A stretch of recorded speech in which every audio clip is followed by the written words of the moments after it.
오늘 하나님께서 우리에게 주시는 말씀은 구약성경 레위기서에 있는 말씀입니다. 레위기서 9장에 있는 말씀입니다. 제가 가진 성경으로는 구약성경 157페이지에 있습니다.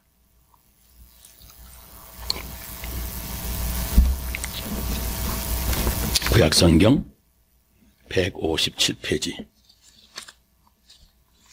레위기 9장 1절 말씀부터 봉독합니다.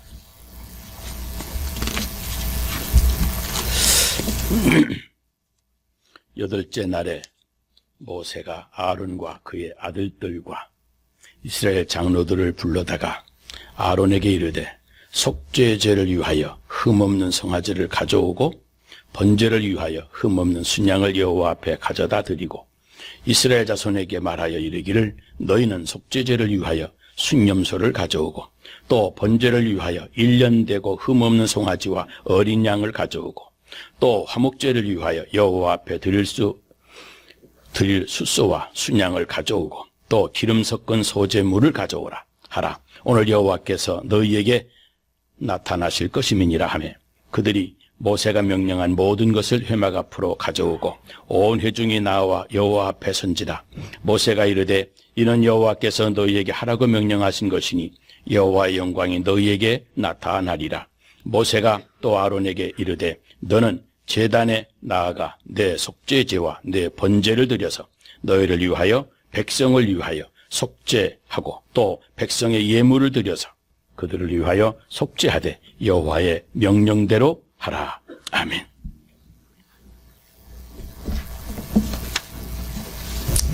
우리는 한국에 가보면 서울에 살다가도 명절이 되면 시골로 내려가는데 이스라엘 사람들은 시골에 살다가도 명절이 되면 다 예루살렘 성전으로 올라갑니다. 이스라엘 백성들은 성전이 있는 예루살렘이 저희들의 고향이었고 하나님을 아버지로 섬기는 저들은 성전을 어머니의 품처럼 여겼기 때문입니다. 성전이 그들의 삶의 중심이었습니다. 천국 백성들은 천국의 지점인 교회가 우리 영혼의 고향입니다. 여기 영혼의 고향, 교회에서 우리는 생명을 얻었고 말씀의 젖을 먹고 자랍니다. 그래서 칼빈은 하나님을 아버지로 섬기는 사람은 교회를 어머니로 섬겨야 된다고 말씀했습니다. 그런데 고향에 내려가서 어머니에게 세뱃돈이나 두둑이 받아와야지 하고 가는 것은 아직 어린 아이 짓입니다. 성인으로 장성해서는 어렵사리 모은 그 돈으로 선물 보따리 준비해서 어머님을 뵈러 갑니다. 주일날 어떤 유익을 얻을까 해서 교회 나온다면 아직까지 어린아기입니다. 주일 예배를 통해서 축복받고 부자가 되고 건강해지고 문제 해결받고 이것이 하나님이 우리에게 주시는 보너스 축복일 수는 있지만 그것이 예배의 목적은 결코 아닙니다. 하나님을 만나고 그의 얼굴을 배웠고 그분을 체험하고 그분과 더불어 사는 행복, 이것이 바로 예배 생활입니다. 예배를 잃어버린 사람은 하나님을 잃어버립니다. 아무리 믿음이 좋은 사람이라도 몇 주에만 한번 교회 예배를 빠져보세요. 예배를 잃어버리니 하나님을 잃어버리고 그의 정서까지 불안해집니다. 이웃과 불화하고 터무니없는 탐욕에 빠지다가 온갖 인생의 실수와 인생의 시험에 빠져서 많은 문제로 고통을 받기 마련입니다. 설날 부모님을 찾아뵈면 어머니는 제일 먼저 자녀의 얼굴을 깊이 살펴보십니다. 객지에서 고생하다가 얼굴이 많이 수척해졌구나. 그동안 전화 한 통도 없었더니 객지 생활에 마음고생이 많았는가 보구나. 이게 부모의 심정 아니겠습니까? 그런데 서울에 가 있는 아들딸 돌아오기를 부모님이 기다리고 계시는데 아들딸은 오지 않고 편지가 한 장 딱 도착합니다. 조금 있으니까 갈비짜기 하나 또 배달이 됩니다. 그 편지를 열어보니 어머니 설날인데 이 갈비로 갈비찜 갈비구이 맛있게 해 잡수시고 평안히 즐겁게 명절을 보내십시오. 저는 아이들하고 극장으로 영화를 보러 약속을 해놓았기 때문에 어머니를 뵈러 가지 못하게 됐습니다 하는 내용입니다. 그 갈비찜 갈비구이 드시면서 부모님 행복해 하시겠습니까? 내 얼굴 내 몸을 보기 원하시는 것이 부모님의 마음입니다. 오늘부터 시작이 되는 고난주간 예수님이 우리를 죄에서 구속하시려고 친히 제물이 되어 죽어주신 주간입니다. 인류 역사상 가장 많은 사람을 속죄하는 인류 최대 제사가 시작되는 주간입니다. 오늘 우리가 한 이 성찬식, 바로 이 십자가의 죽으심을 기념하고 감사하고 주님 오실 때까지 전하는 예식을 한 것입니다. 로마서 12장 1절에 보면 너의 몸을 하나님이 기뻐하시는 사한 제사로 드리라. 너의 몸이 성령이 거하시는 성령이 하나님의 성전인 것을 너희가 깨닫지 못하느냐 그랬습니다. 하나님께서 추한 나를 성전 삼아 내 안에 계신다고 하는 말씀입니다. 여러분, 우리가 예수 믿고 난 다음에 가장 놀라운 변화가 하나 있는데 내 몸이 하나님의 성전이 된다고 하는 사실입니다. 예배는 몸으로 드리는 것입니다. 마음으로만은 예배가 안 됩니다. 몸이 오지 아니하면 마음이 없는 겁니다. 몸이 가야 마음이 갑니다. 마음만 받으세요 하는 것은 거짓말입니다. 몸이 가지 아니하면 갈빗장을 보내도 거짓입니다. 그러니 몸으로 가야 됩니다. 하나님은 우리의 얼굴, 우리의 몸을 보고 싶어 몸을 원하시는 겁니다. 너의 몸을 산 제사로 드리라. 살아있는 내 몸, 살아있는 내 몸을 예물로 하나님께 드리라고 하셨습니다. 여러분, 믿으시기를 바랍니다. 그런데 제물은 온전해야 됩니다. 이 제물은 언제나 흠이 없어야 됩니다. 깨끗해야 됩니다. 최상의 것이어야 합니다. 보세요. 건강할 때 방탕하다가 병든 몸 가지고 주님 앞에 여러분 나오셨습니까? 잘 오셨습니다. 그러나 아쉽고 슬픈 일입니다. 건강할 때 오셨어야만 됩니다. 세상에서 잘 나갈 때, 세상에서 방황하다가 실패한 다음에서야 주님 앞에 나오셨습니까? 물론 이제라도 주님 앞에 나와야 됩니다. 그러나 후회스러운 일이 사실입니다. 젊어서 내 마음대로 살다가 늙은 다음에 주님 앞에 오셨습니까? 잘한 일입니다. 그러나 좀 더 빨리 오셨더라면 얼마나 좋았겠습니까? 그러나 이제부터라도 여러분 몸과 마음을 함께 한 제물로 주님에게 드리면서 살아야 됩니다. 우리의 몸이 제물이 되어야 됩니다. 주님 앞에 죽어지는 순종의 제물입니다. 우리의 입술이 제물이 되는 것입니다. 그게 하나님의 뜻입니다. 예배 시간마다 힘껏 찬송하고 부지런히 복음을 전하는 입술 제물이 되어야 합니다. 상처받은 심령들을 위로하고 격려하는 입술 제물이 되어야 됩니다. 그것이 하나님의 뜻입니다. 내 손이 또한 제물이 되어야 됩니다. 연약한 손 잡아주고 넘어진 사람 붙잡아 일으켜주고 교회에 나와서도 사람들 안내하고 인사하고 여기저기 쓸고 닦고 숨기는 이 손 제물이 되어야 됩니다. 내 발이 또한 제물이 되어야 됩니다. 내 발바닥 닿는 곳마다 주의 사랑과 주의 복음이 떨어지고 산 넘고 물 건너 복음을 전하는 천사가 부러워하는 발 제물이 되어야 됩니다. 내 귀가 제물이 되어야 됩니다. 전도서 5장 6절에 가까이 하여 말씀 듣는 것이 우매자의 제사 드리는 것보다 나으니라 그랬습니다. 말씀 들어야 죽었던 심령이 살아나고 말씀 들어야 능력이 회복되고 말씀 들어야 잃어버린 사명을 되찾아 감당할 수가 있습니다. 내 귀가 말씀을 잘 듣는 그런 제물이 되어야 됩니다. 내 몸이 주님 앞에 나와야 주님의 얼굴을 뵙는 것, 그게 제사적 예배의 시작이요, 그 예배의 완성입니다. 하나님의 자녀들에게는 예배가 삶의 뿌리가 됩니다. 뿌리가 병들면 나무는 죽습니다. 뿌리가 튼튼해야 나무가 튼튼해집니다. 이 제사적 예배의 은혜를 받아야 내 살림살이에도 은혜와 축복을 받습니다. 하나님께 예배를 드리는 일에 뜨거운 가슴을 가져야 내 삶의 열정을 가지고 살아나게 됩니다. 예배에 기쁨이 있어야 하루하루 사는 것이 기쁨이 되고 하나님 앞에 드리는 예배의 성공자라야 결국 인생 성공자가 되게 되는 겁니다. 오래 신앙생활을 하다 보면 자칫 타성에 빠지기가 쉽습니다. 그리고 그 타성은 우리의 영을 아주 무디게 만들어 놓습니다. 녹슨 칼과 같이 사탄의 시험과 유혹을 이길 수 없는 무기력한 영이 되고 맙니다. 그래서 찬송과 말씀과 기도의 은혜를 받아야 되는 것입니다. 예배의 은혜를 잃게 되면, 예배의 은혜를 받지 못하면 모든 것이 다 나에게 상처와 시험으로 다가옵니다. 사랑스럽던 사람도 미워지고 목사님에 대한 존경과 사랑도 식어집니다. 그러므로 인생 성공하고 승리하기 위해서는 무엇보다도 먼저 예배에서 승리해야 되고, 삶의 감격이 있기 위해서는 우선 예배에서 감동과 감격을 받아야 됩니다. 우선 레위기를 보면 예배, 이 제사적 예배는 속죄의 제사로 시작이 됩니다. 아담과 하와가 범죄한 이후에 구약의 역사는 다 제사의 역사였습니다.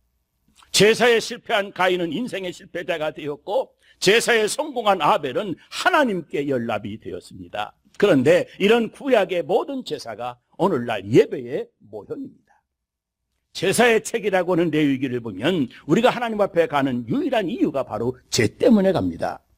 하나님과 동행하고 하나님과 만나고 하나님의 음성을 들으며 하나님의 손길을 붙잡고 하나님과 함께 인생을 살려고 하면 제일 먼저 해결해야 될 문제가 바로 이 죄악의 문제이기 때문입니다.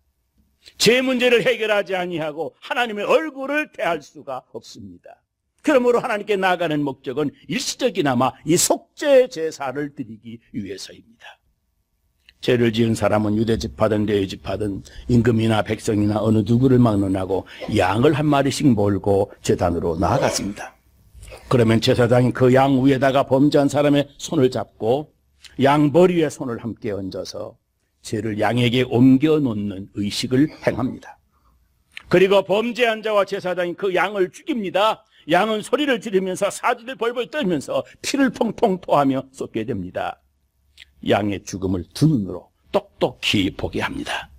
왜요? 죄의 값은 사망이기 때문에 그렇습니다. 자기 죄의 대가로 한 생명이 죽는 그 죽음을 맛보는 겁니다. 제사장이 그 양이 쏟은 피를 엄지에 찍어서 성전 회막에 7번 뿌리고 나머지는 제단 뿔에 뿌리고 그리고 제단 앞에 다 쏟아 붓습니다. 피 흘림이 없이는 죄 사함이 없다고 하는 말씀처럼 우리 죄의 용서를 받기 위해서 피 앞에 그리고 그 피 위에 그리고 그 피 둘레에서 자기의 죄값의 대가인 죽음을 경험하게 하는 것입니다. 그리고 나서 그 양의 가죽이나 오물은 지옥이라고 하는 게헨나에 불을 질러 없애버립니다. 더럽고 냄새나는 나의 죄악이 불타 죽는 것을 경험하는 것입니다. 이것이 속죄 제사의 순서입니다. 여러분, 우리가 하나님 앞에 나와서 예배를 드리는 것은 내 죄가 주홍같이 붉을지라도 내가 다 용서해 주마고 약속하시고 성금요일에 십자가에서 피 흘려 죽으신 어린 양 되신 예수님의 은혜를 믿고 속죄 제사를 드리는 겁니다. 하나님과 나 사이를 가로막는 것은 총칼이 아닙니다. 원자탄도 아닙니다. 사람도 환경도 하늘도 땅도 아니고 바로 내가 지은 데 죄악입니다. 하나님께서 가장 미워하시는 것이 죄악이요. 그리고 하나님께서 가장 기뻐하시는 것이 그 죄를 깨닫고 하나님 앞에 나와서 회개하는 것입니다. 그러므로 우리들이 예배를 드리면서 참회의 기도를 드리는 것은 하나님의 은총으로 우리 죄를 씻어내는 속죄 제사를 제일 먼저 드리는 것입니다. 다른 곳에서는 감추어져 있던 죄악들이 이 예배의 자리에 와서만큼은 덮을 수도 없고 감출 수도 없이 여지없이 다 노출이 되고 나서야, 그리고 나서야 용서받는 것, 이것이 바로 속죄적 예배인 것입니다. 여러분, 교회가 무엇이겠습니까? 세상 살다가 죄짓고 상처받고 찢겨진 영혼들이 몰려와서 주님의 십자가의 피로 새롭게 되어서 죄악 벗은 우리 영혼은 기뻐 뛰며 주를 보겠네, 속죄의 은혜를 깨닫고 감격하는 속죄 공동체가 교회인 겁니다. 그런데 제사를 드리기 위해서는 제물이 필요합니다. 예수님께서 사마리아 여인에게 물 한 그릇을 요구하시는 것은 영원히 목마르지 아니하는 생수를 주시기 위함이었습니다. 사라밧 과부에게 떡 한 덩이를 부탁한 엘리야는 그가 평생 먹을 양식을 주시기 위한 것이었습니다. 레위기에서 흠없는 수컷을 원하시는 이유, 흠없는 수컷이 무엇이겠습니까? 베드로전서 1장 19절에 오직 흠도 없고 점도 없는 제물은 어린 양 예수 그리스도의 보배로운 피라고 말씀합니다.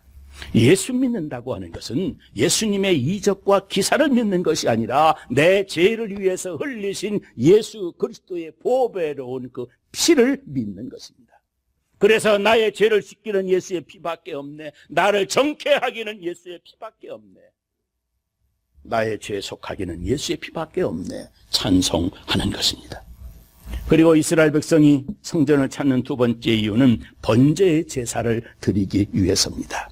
번제는 속죄의 제사와 비슷한데 앞다리, 짐승의 뒷다리, 머리, 가슴, 배, 꼬리 이런 부분들을 조각조각 다 찢어서 마침내 번제단 위에 올려놓고 기름과 함께 불로 태워버리는 제사입니다. 온전히 하나님께만 드리는 제사라고 해서 이것을 온전 제사 또는 불로 태우는 제사라고 해서 화제라고도 합니다.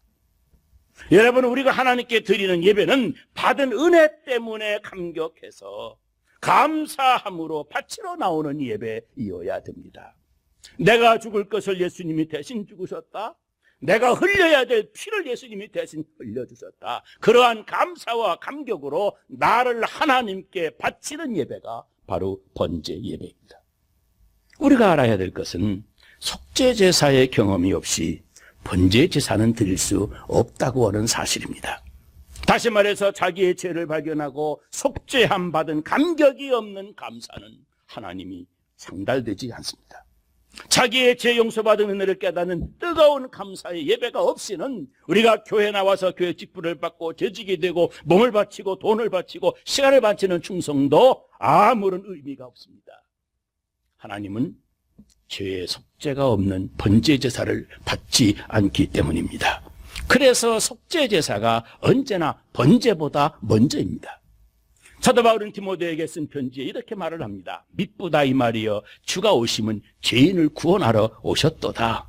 나는 그 중에 괴수로다 그랬습니다. 이것은 은혜가 깊어질수록 신앙이 성장하면 성장할수록 하나님의 축복을 많이 받을수록 자신이 죄인 중에 괴수임을 깊이 깨닫는다고 하는 말씀입니다. 보세요. 6일 동안 땀 흘려 일하고 두 다리 뻗고 편히 쉬어 즐길 그런 주일날 아닙니까?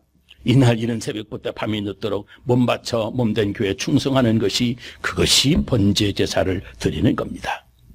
아버지의 거룩한 은총에 감사해서 시간을 바치고 재산을 바치고 찬양대에서 음청을 찢어 바치고 내 작은 지식을 찢어서 어린 생명들을 가르치는 데 바치고 주님이 원하시면 내 몸까지라도 바칠 수 있는 것, 이것이 바로 번제의 제사입니다.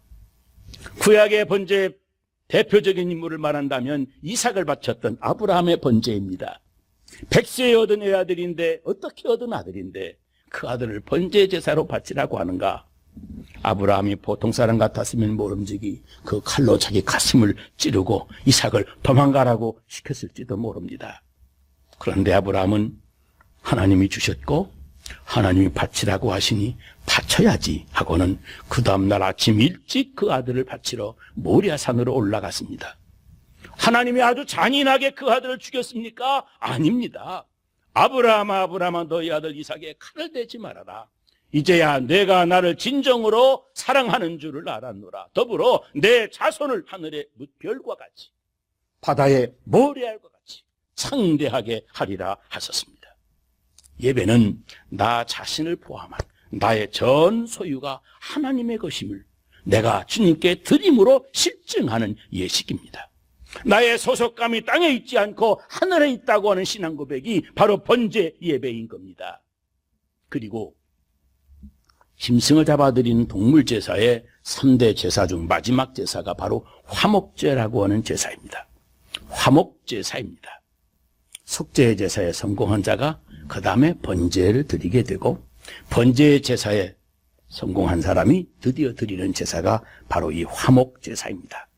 화목제사는 특징이 있는데 먼저 피로 속죄제사를 드린다고 하는 점입니다.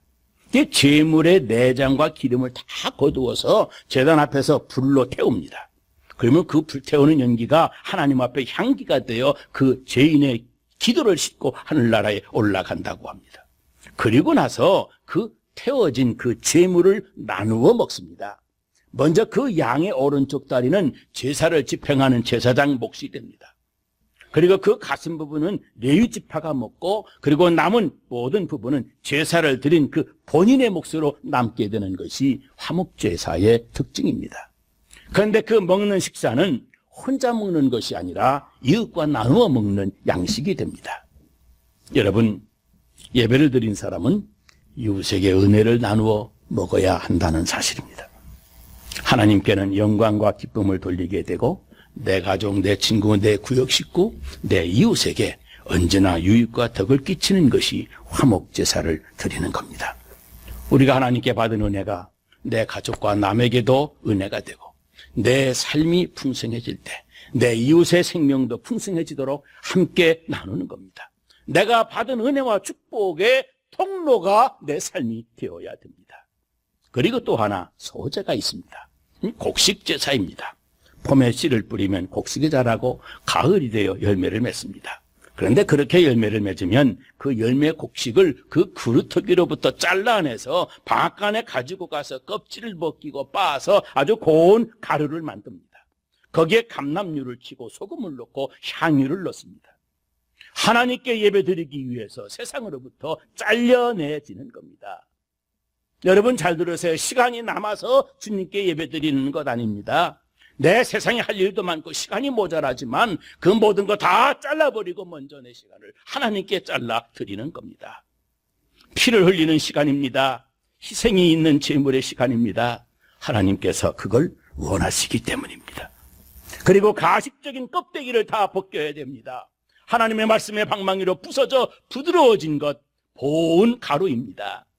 그리고 거기에 압착을 해서 기름이 뚝뚝 떨어지는 감람류와 그 향기, 변하지 아니하는 소금 같은 마음, 그리고 뜨거운 불에 구워지는 것처럼 성령의 불로 떡을 구워 주님께 드리는 것, 이것이 바로 소제입니다. 이것이 제사신앙이요 예배의 정신입니다. 그러므로 예배는 준비된 마음, 준비된 몸으로 드리는 겁니다. 토요일부터 목욕하고 토요일부터 예물을 준비하고 토요일부터 마음가짐을 가다듬고 주일 예배를 준비해야만 됩니다. 여러분 부득이하게 주일 예배 시간에 가끔 늦을 때가 있습니다. 내가 게을러서가 아니라 불가피하게 늦어질 수는 있는 법입니다. 그러나 습관적으로 지각하는 것은 심각하게 병든 겁니다. 성경 말씀 보면 재물에 흠이 없어야 하듯이 내가 드리는 예배 시간에 흠을 내면 안 됩니다. 지각하지 말아야 됩니다. 주말 여행을 갔다가도 가까운 거리이면 가능하면 주의를 지키기 위해서 돌아오는 것이 원칙입니다.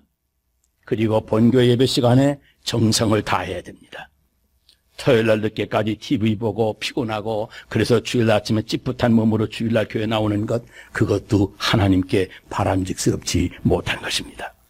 권투 선수가 최상의 컨디션을 만들어서 링 위에 올라가듯이 자기의 영적인 상태와 자기 몸의 컨디션을 최상의 상태로 만들어서 주일 예배에 나와서 하나님께 드리는 것, 그것이 바로 제사적 예배입니다. 그리고 교회 나와서 부르는 찬송가는 우리의 신앙 고백이요, 이것이 우리의 기도 아니겠습니까? 그렇게 될 줄로 믿고 힘껏 부르는 것이 찬송입니다. 이것이 제사적 예배입니다. 여러분, 교회는 예배하는 공동체입니다. 뿌리가 썩으면 그 나무가 여지없이 죽는 것처럼 내 예배가 타락하면 내 신앙인의 내 생명을 병들어 죽게 되는 겁니다. 우리가 저 하늘에서 떨어지는 이적이나 기사를 보기 위해서 하나님의 교회 예배드리러 나오는 것 아닙니다. 이적이 있다고 하면 나 같은 죄인이 하나님의 은혜로 속죄함 받았고 내가 구원받았다고 하는 이 사실보다 더 큰 기적이 어디 있겠습니까? 십자가에서 고난당하신 주님 은혜에 대한 감사가 기적이요 생명입니다. 이것이 성도의 중심에 언제나 제사적인 예배가 있는 겁니다. 이스라엘 백성들이 행군하던 광야 생활은 우리 인생의 모형입니다. 광야길을 걸어갈 때 언약궤가 백성들 한가운데 언제나 함께 있었습니다. 언약궤를 가운데 두고 동서남북으로 세 지파가 각각 포진하고 쉬었습니다. 우리 삶의 중심에 법궤, 이 언약궤, 하나님의 말씀이 있고 그럴 때 거기 하나님이 함께 살아 계시는 겁니다. 이게 그리스도인의 삶이라고 하는 겁니다. 주일날 11시 주일 예배 드립니다. 일하는 시간입니다. 예배 일하는 시간을 하나님께 바치는 겁니다. 주일 저녁 7시 저들이 모여서 하나님 앞에 예배를 드립니다. 어떤 시간입니까? 하루 종일 피곤하게 일하고 온 가족이 모여서 저녁 식사하고 마시고 쉬는 시간, 그 귀한 시간을 하나님께 바치는 것입니다. 가장 귀한 알맹이, 계란의 노른자리 같은 시간을 하나님께 바치는 것입니다. 하나님이 가장 기뻐하시는 것, 하나님이 가장 기뻐하는 시간, 하나님이 기뻐하시는 몸이 어떤 것인가를 깊이 생각하고 드리는 예배인 것입니다. 여러분, 중심을 바치는 것이 예배이어야 됩니다.